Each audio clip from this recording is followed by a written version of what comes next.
Pandey coaching की पाठशाला में आज पुनः आपका स्वागत है। और मैं सबसे पहले चाहूंगा कि जितने भी व्यक्ति हमारे वीडियो के देख रहे हैं हमारे चैनल को सब्सक्राइब करें। आज भी पढ़ेंगे हम यूरोप में राष्ट्रवाद। कल भी इसके बारे में पढ़े थे, आज भी पढ़ेंगे। कल यूरोप में राष्ट्रवाद, मैंने कल राष्ट्रवाद की परिभाषा आपको बताया था, यानी राष्ट्र के प्रति प्रेम को ही क्या कहते हैं, राष्ट्रवाद कहते हैं। मैंने बताया था कि किस प्रकार से राष्ट्रवाद की शुरुआत होती है और कहां से कैसे पहुंचता है। तो आज हम पढ़ेंगे कि हमने पढ़ा था कि 1815 में वियना सम्मेलन हुआ था। 1815 में वियना सम्मेलन हुआ था और उसी सम्मेलन के द्वारा नेपोलियन युग का अंत होता है। यह क्वेश्चन आता है कि नेपोलियन युग का अंत और मेटरनिक युग की शुरुआत किस सम्मेलन के द्वारा होती है।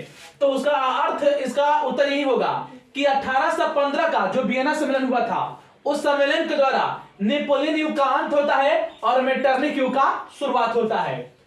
फिर मैंने देखा कि जब वो मेटरनिक जो था वह सबसे पहले जब अपना युग का शुरुआत करता है 1815 में, तो उसका सीधे नजर जाता है इटली पर। और इटली पर अपना अधिकार जमाने के लिए वह इटली को बहुत सारे राज्यों में क्या करता है, बांट देता है। जो मेटरनिक था वह इटली पर अधिकार करने के लिए इसको बहुत सारे राज्यों में बांट देता है।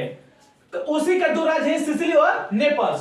जो नेपल्स और सिसिली है वो क्या था, इटली का दो राज्य था। और उसको क्या करता है, उसको मेटरनिक बुर्बो राजवंश के सम्राट फर्डिनेंड को दे देता है। यानी इटली और सिसिली और नेपल्स पर अपना अधिकार जमाने के लिए, क्योंकि यह क्या था, इटली का भाग था, और इस पर अधिकार जमाने के लिए जो मेटरनिक था वह बुर्बो राजवंश के सम्राट फर्डिनेंड को सौंप देता है कि आप यहां पर राजा बनकर शासन कीजिए। फिर आगे जाते हैं रोम और तथा उसके आसपास का जो क्षेत्र था, जो रोम और उसका आसपास का क्षेत्र था वह क्या करता है, मेटरनिक पोप को दे देता है।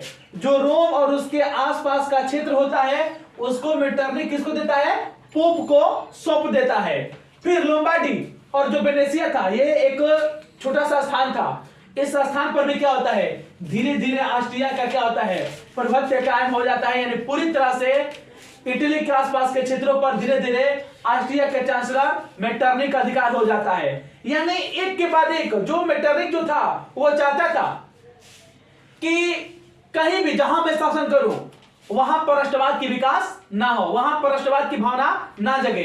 क्योंकि वो जानता था कि अगर किसी भी देश में राष्ट्रवाद की भावना के विकास हो जाएगा तो फिर वहां पर कोई भी शासक शासन नहीं कर सकता है। तो जहां भी जाता था तो उसका पहला लक्ष्य यही होता था कि कहीं पर भी राष्ट्रवाद की भावना का विकास ना हो। लेकिन 1815 के बाद कुछ दिनों तक इसका कार्य चलता रहता है। लेकिन जैसे ही समय बीतता है धीरे धीरे लोगों में क्या होता है, राष्ट्रवाद की भावना का विकास होता जाता है। और नतीजा यह होता है कि जब पहली बार फ्रांस की 1789 की क्रांति होती है, उस क्रांति के द्वारा पूरे यूरोप में क्या होता है, राष्ट्रवाद की भावना का विकास होता है। और धीरे धीरे उसका असर यूरोप के बाहर एशिया और अफ्रीका में भी पड़ने लगता है। अगले वीडियो में पढ़ेंगे इसके आगे।